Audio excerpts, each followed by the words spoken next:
Hello, moviegoer watchers. I'm Ryan Nilsen, and this is Niko Spiropoulos. Thank you for joining us on another episode of the Moviegoers Podcast. Today, we just saw Mad Max Fury Road. I'm going crazy.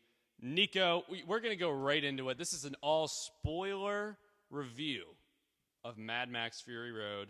Just got released May 15th, right? Yeah, May 15th, 2015. George Miller returns for his fourth installment of Mad Max Fury Road. We're going to go right into it. This is, again, all spoilers. If you have not seen the movie, I request that you save this video. You can hit watch later in the plus button on the YouTube screen. Then come back, comment below, tell us what you thought, and we will shout out to you in the comments. All right, we're going to start right now. So, Spyro. Yeah. What did you think? First impressions. It is the best action movie I've seen probably my entire life, maybe. Yeah. Like action-wise, the best thing ever. I can't argue right now. I can't dispute that. It is 100% adrenaline. It's surprising because like the story's great. Everything's great about this movie. The production quality, the directing, which we'll talk probably about later because it's amazing. The acting, everything's amazing about this movie. It's phenomenal. I 100%, not 100%, but I agree. It is phenomenal. I heard someone say this on an earlier review for the movie. They were talking about milestones in action and just filmmaking. And they said, you had the Westerns in like the 50s, 60s. You had Die Hard.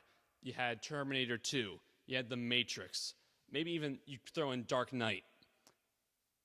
Mad Max Fury Road, 2015. It is a milestone for action. It's amazing. I haven't seen anything remotely like this in terms of quality and constancy. Like, you see in the trailer some of the action, you're like, wow, that looks amazing. And I was expecting, a few action sequences here and there. The whole movie's an action scene. It's a one continuous chase. That's the whole movie. And it is. It works so well because of what it is. It's Mad Max. I was blown away. I thought this movie was going to be all right. All right, yeah. It's incredible. It's amazing. It's incredible. It's totally worth it. You got to see it in theaters. Absolutely. There's no other way. 3D. Yeah, we saw it in 3D. Yeah. And we don't like 3D. We don't like it. But we were so antsy and psyched to go see the movie that we were like, all right, fine, we'll buy 3D. And I don't mind it. It's just more expensive, so I hate that. But when it wasn't shot in 3D, so when you have the glasses on, it's just like seeing it normally, except for one part. Yeah. There was one part that was totally there for 3D towards the end. But other than that, try not to see it in 3D if you can. But okay, we're gonna go right into positives on this movie. But first of all, I'll break down the plot. If you've seen the movie, you're watching the spoiler, you know the plot. But it's Mad Max, and Mel Gibson played Mad Max in the '80s. George Miller directed those movies, and I had only seen the first. You'd seen the first two, right? The first two, yes. You saw first Mad Max and then Road Warrior. Mad Max 2 Road Warrior. Which I heard is amazing. Sounds very dumb. Incredible. The titles. Titles aren't great, but it's incredible. I agreed. Even Yeah. Fury Road. That's a Fury Road. And now you see the movie, you're like, it's awesome. It's great. Yeah. It's kind of like Star Wars, The Empire Strikes Back. And then you see the movie, oh, it's awesome. Yeah, it's Forget it's the phenomenal. type of title. So anyway, it's Mad Max. It's just another one of his tales. I compare it to an Indiana Jones movie where it's literally, I wouldn't say adventure, but it's another crusade, like you said earlier. That was your word. It's another adventure. It's just another tale of Mad Max. And we see him when he's in the desert again. And this is post-apocalyptic world. And then people are chasing after him. And he gets captured, gets chained up. He gets branded. Whoa. That was right off the start. 5 minutes into the movie, He gets like tattooed and branded. Yeah, they've tatted his back. It- They wrote like his blood type. And it's like his shade, his head. It's like, it's relentless. It does not stop. And what's so crazy, like something we commented on earlier was that you don't really know a lot, like what's going on at first. Yeah. You're kind of just thrown in. You know nothing, which has its positives and negatives, which we'll probably talk about later. Yeah, but we know it's in a post-apocalyptic world. Like there was some kind of nuclear war, and now the world's just sand. And they're in Australia, and they even like you could kind of tell they're in Australia because some people were saying mate here or there. Like they had a little bit of Australian dialect, but it's been like decades, and it's survival of the fittest. And he gets captured by these guys who all praise this skull. I call him the Skull King. They call him Father Joe. And Morton Joe. Who had a skull mask. They all praise him. Yeah, you can look that up. Here, I don't have him. You got it. Yeah. You look it up. They all praise this guy. They look up to him, and he's a god. And it's because he has water. If you have water or oil in this world, that is money. Immortan Joe. Immortan Joe. Yeah. He is the villain, but he's the leader of this like big group of people. And it's kind of like a dystopian world or this dystopian setting because he runs everything. Just because he has oil and water, he runs everything. And they all answer to him, and no one even thought of really betraying him, aside from this one girl named Furiosa, played by Charlize Theron, who was probably my favorite part of the movie. Oh, absolutely. She is the main character of this movie. I think. It's kind of like a second person, tale. It's Mad Max's story, but she's the main character. You know right? Kind of thing. I'll agree with that. It's Mad Max's story. We follow him, but it's focused on her deal. Yeah. So and she's badass. Yeah, badass robot arm. Oh, awesome. Yeah, she had a missing arm. There's this one scene where Max is like sniping down this one like tank kind of thing. Right. And like he keeps missing and stuff. She just grabs it. There's 4 bullets. Four bullets left. He misses 3 times. She grabs the last shot, shoots the light, which blinds like the driver. It blinded him. It blinds him. It's just not. It's amazing. But the whole again with the plot. So I guess she betrays the skull Joe. What's his name? Just Joe. Immortal Joe and whatever. And at first she has like a following, and they're like, "What are you doing?" And then you figure out she took all of his women, who they called breeders at times. Like he has like 5 wives. He's like his wives or something. Yeah. And she took them and was trying to bring them to the green place, which I'm assuming is just a land. It's just not a place where there's not desert. Yeah. And she said she was born there, which means she was probably born before the apocalypse or before the nuclear war. And they find out, so they send a battalion, and Max just gets caught up in the middle of this whole thing. Yeah. And he becomes a centerpiece. And that's the story. That's where we're at. Yeah. And then what's so cool is, so that's the whole thing. That's where we're at. That's the conflict. And then it's just these characters make decisions from there on out. It's all super realistic.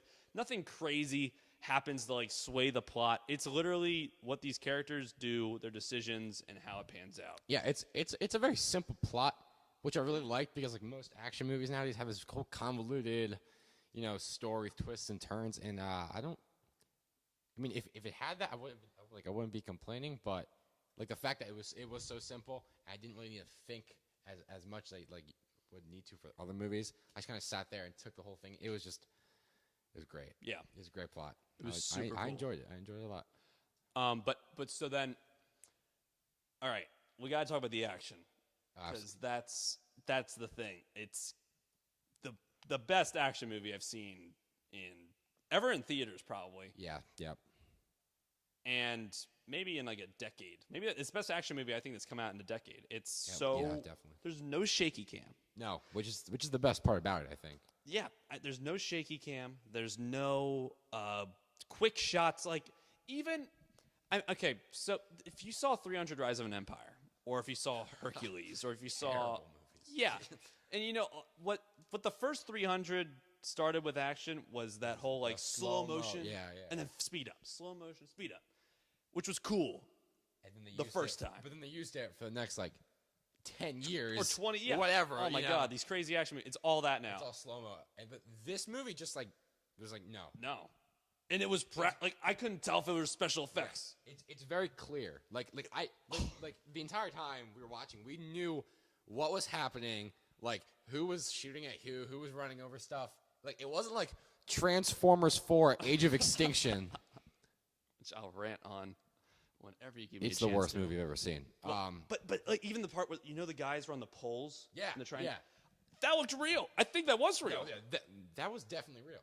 I think every part of this movie was, practical. Practical, except for the sandstorm. I think that was the only part that I thought. Right. That definitely had and CGI. That's place to have special effects. Exactly, It's the sandstorm. You can't really just produce that. But I think every other part was practical. His mask he had on that was chained, and he had the blood going from his arm to the other guy. The way he got out of that was so cool. The whole fight scene where he's chained to him. Yeah. He's chained to the I don't remember his name. He's chained to Beast from X-Men. Yeah. He's chained. Yeah, he's chained to him. Wasn't I'll look it up. I forget his name. It's dumb. And then but he has a car door in between the chain and him, so he had to carry him. Nux. He's chained to Nux. These names, these post-apocalyptic names. So weird. And he has to fight Charlize Theron. Real quick, Zoe Kravitz's name is Toast the Knowledgeable. Are you serious? I'm not even kidding. Her name's Toast. That's pretty awesome. Toast? Oh, Toast. That was the hot chick. That was the hot chick. There's a Toast. I'm looking at good ones. Oh my God. Rectus Erectus. That was the. sorry. That was one of the names. That was one of the names. Oh, that was the really Jack. That was really Jack's son. Yeah. Sorry. Go back to that. These names. Though. If another one comes up, say it. That whole fight scene was so cool. They had the guns. One of them had, the shotgun had no bullets. That whole sequence was amazing. There were so many action sequences that were phenomenal and breathtaking. Yes. And I was tense the entire movie. From the trailers, you think, oh, there are going to be some cool action scenes in this, but the whole movie is that way. There was one part of the movie that was a little slow, and you start to develop, and I didn't mind it. I thought it was I can take a break, take a breath here for that final action scene, which was amazing. Oh, it was long. It was 15 minutes. I would say it was such a massive chunk of the movie, which in most action movies, if the action scene's that long, it's all right, just get it over with. But it was amazing. I would never thought that I would be saying I saw a better action movie in the same month the Avengers came out. I think it's better than Avengers. Oh, I think it is too. I think. Oh no, it's better than the Avengers: Age of Ultron. In quality, I think it's a better movie than Age of than Age of Ultron. I agree. It is, but the fact that it's an action movie and it's it was. I was really pumped, and I was seeing what everyone was writing about it beforehand, and it didn't really. I was excited, but I didn't expect to see what I saw. Yeah. It fulfilled my expectations and exceeded them. It was that great. All right, let's talk about the weird stuff. How about the guy with the guitar? Like the negatives, you mean, or just no, we'll not get to. We'll save negatives for a little bit. Okay. The guy with the guitar. It's just jamming. And then he killed him with his guitar. I didn't have a problem with it. It was just okay. What the hell? What the hell is that? Well, yeah, There's so many. His other son, who was that little creamed. Okay. The one. Okay, let's just start negatives for a second, because we'll go to negatives. We'll just talk about negatives. I don't have many. In fact, I have probably one. It was that there was no, like Ryan said, there's no backstory development at all. Like you're thrown in there in this world. You have like the last Mad Max movie came out in '85. Wow. Yeah. I haven't seen that one, but I've heard about it. What's that called again? It's Beyond the Thunderdome. Yeah. I'm not gonna laugh at the name. Anyway, Road Warrior. Yeah, but there's no backstory. You're thrown in this world, and you for I think at least for me, about 20 minutes in the movie, I had no idea what was going on. I just knew there's a chase, something's happening. Again, I didn't have a problem with it, but I was okay. It could have used more development. Yeah.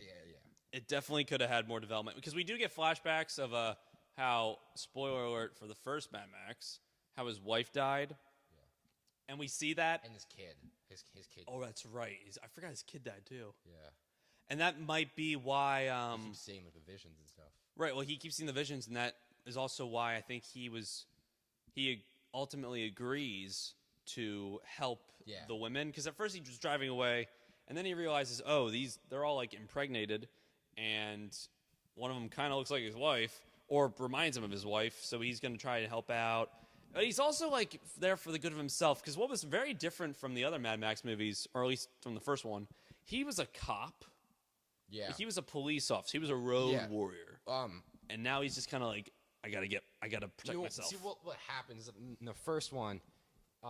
It's not like the apocalypse hasn't happened yet. It's just like an oil crisis in the first one. It is? Right? Yeah, it's not the apocalypse, because the second one is like the apocalypse happened. Oh, really? Yeah. So like the first one, it's like there's still some sort of like society, right? Yeah. So he's a cop there, and then his wife dies, and then he becomes like this like anarchist. Oh. Right. The second movie takes place like years later. Right, so like the apocalypse actually happened. That's like, okay. So that's when the apocalypse like starts, right? Well, not starts, but like that's when it becomes an apocalypse movie. And his character, and that's how it becomes Mad Max, is because he's like a legend, you know? Yeah, and this is just another tale, I guess, that happens after. Exactly. Like the focal point of this movie is that you have to know that backstory. You have to know that his wife and kid were killed, and that he's just living in the wasteland, doing his thing. That's pretty much all you need to know. Right. That's it. And maybe what I got from this was that he kind of lost his road warrior. Maybe not lost, but he kind of lost his road warrior psyche. Like the first chance he got to escape, he was taking it. Yeah. He wasn't actually helping these women, because that was kind of what I got from the first one. Like he's there to help people, especially his wife and his kid, and then they die, and now he's just like, oh, you know what? This is a crazy world. I'm going to go help people. Yeah. He was captured. He was like branded, tattooed. All type horrible things happen to him, and now he gets to escape. And I feel like it's this crusade or this adventure is now, by the end of the movie, he's back to that self, like, I got to go help people. Yeah, I think so now. Yeah, exactly. If there's a sequel, he's now that road warrior. Yeah, there has to be. There has to be. There actually has to be. I know. This movie it's so good. Like, as long as George Miller is alive, because he's pretty old. As long as he's alive and he keeps making these movies, I will see them. Like, opening day, as soon like whatever, The franchise. It needs to be a franchise. It reminded me... Like a new franchise. A new franchise. Like reboot it. The quality of this movie is quality... Like the entire movie, 100% of it, that I haven't seen since Fellowship of the Ring. Yeah. It's that high up there. And it feels the like... production value is just... Right. It's ridiculous. Like, you feel like you're in, like, this apocalypse. It created a world. Yeah. It was a world, and there are endless adventures. Like a living world, like Lord of the Rings. Exactly. Like you can have so many different opportunities in this movie, like just stuff you could do with the characters. I know. It reminded me. It didn't remind me, but it's kind of like his. It's Waterworld, but in the desert. Yeah. And good. Because okay, I'm not like dissing Waterworld, but it's not the best. It's Waterworld. If you haven't seen it yet, don't. But you need they need oil, and they want paper and land. But these guys, if you have oil, water, you're good. It's like you said, it's a simple conflict. They need water, or they need to get these girls, or whatever. It's not hard to understand. It's just like it's like there's that villain. There's that that villain. It's the best '80s action movie. It doesn't come out in the 80s, but also that it just epitomized what I thought an 80s action film could be. It's the best version of an 80s action film I think I could have seen. It's so good. It's great. You can't recognize any of the special effects. The action's amazing. The acting's fantastic. Like Tom Hardy. Let's just talk about Tom Hardy. Tom Hardy, so good. He is like in the movie. He has like 10 lines of dialogue. I think maybe. He barely talks. He probably hit like 30. 30. Yeah. And that's super low. Yeah, he barely talks in the movie. But like he's like Master Chief. When he does, it's like, what the hell? Like, Whoa, you know, like, he oh my god, talked. yeah, kind of thing. I'd also compare it. I said this earlier too. It's the flip side of Dread. Yeah. The movie Dread. Instead of this super government and police world, and there's all cities, there's no land. It's the exact opposite. It's like there's no cities, there's no society, there's no form of government. It's all just madness. Yeah. But then there's this guy, and instead of just talking all the time, not seeing his face, you see his face, and he doesn't talk at all. Yeah. It's like the complete opposite. Yeah. But and it's better than Dread, but the action's amazing. Like Yeah, like it's a simple plot. It's just like Dread, but I like amazing. Dread. Yeah, like I like Dread, and like this movie, like it reminded me of Dread because it's a reboot of an '80s movie.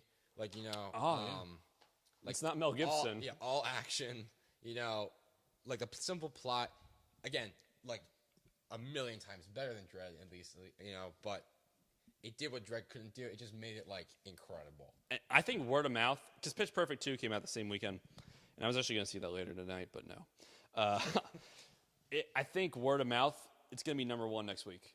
But Hopefully. I know Tomorrowland's coming out.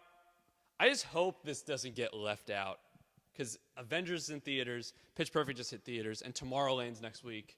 It could easily just fall beneath the cracks of the blockbusters, but I hope people freaked out today seeing it, and now everyone's going to see it tomorrow and the next day, because it deserves money. It deserves a sequel. This could be an amazing trilogy. Yeah. I know it was its own story, and yeah. it didn't really lead to another one. I mean, it doesn't have to. But like the Mad Max, like the old ones, they don't connect. It's just like, you know, stuff. It's something happens. It's like Indiana Jones. Exactly. Yeah.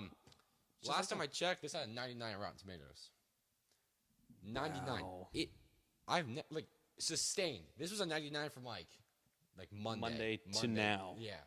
It got higher. It was like a 96, and like This isn't a bad movie. I think the only way someone could dislike it is if they're just not a Mad Max fan. Because if you're not a fan of like the Mad Max movies, because they are a certain type of movie for certain type of people, certain type of people, but you gotta understand it's just madness, and it's like it's foreboding, it's relentless, it's you have to go in there dark. You have to go in there being ready to see this movie. Yeah, you gotta know it's gonna be dark. You gotta know there's gonna be a lot of death.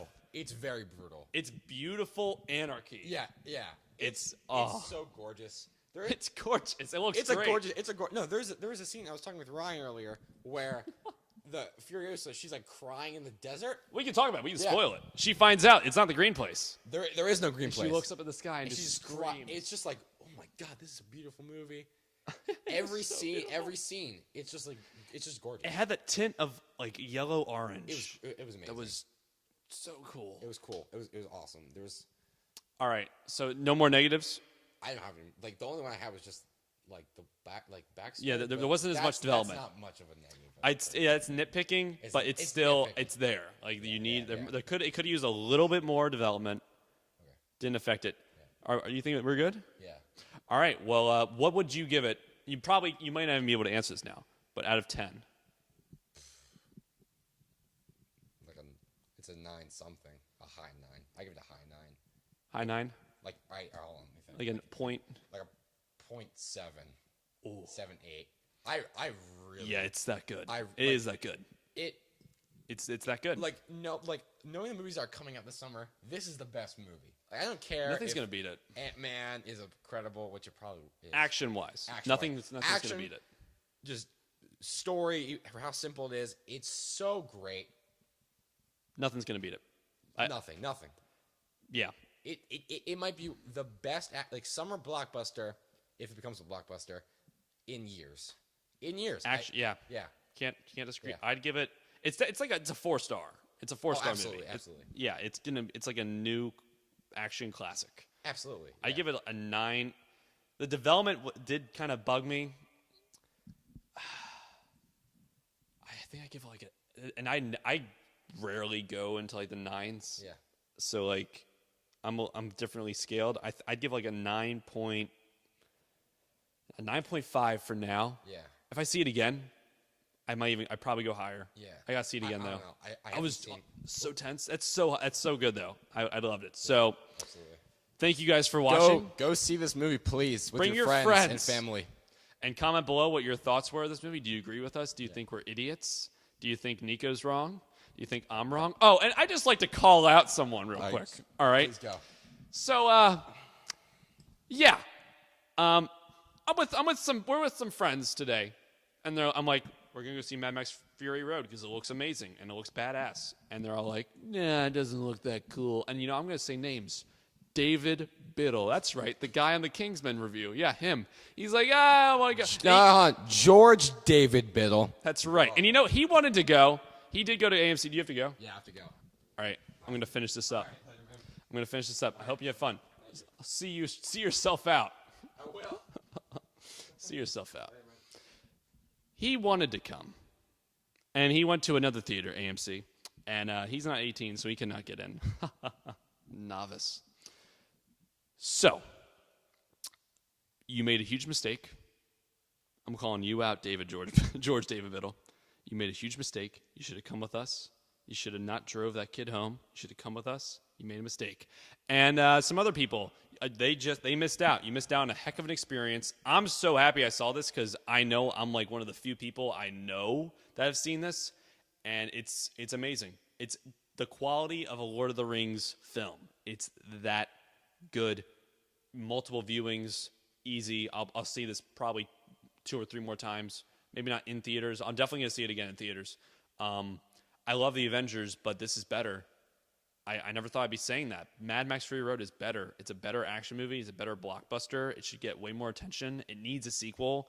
It's so great. And George Miller outdid himself. 70-year-old director. 70 years old. This guy just did Happy Feet. That was I think his last movie. Happy Feet. And he just did this hard R masterpiece. I'll give this man a hand. Fantastic job. I give it a 9.5. 9.5 for Mad Max Fury Road. Please, guys, comment below. Tell us what you thought of the movie. If you're going to see it with your friends, if you're going to bring people, I'd really love to know what you guys think. Thanks for watching this Moviegoers podcast. I'm Ryan Nilsen. That was Niko Spiropoulos. Until next time, bye-bye.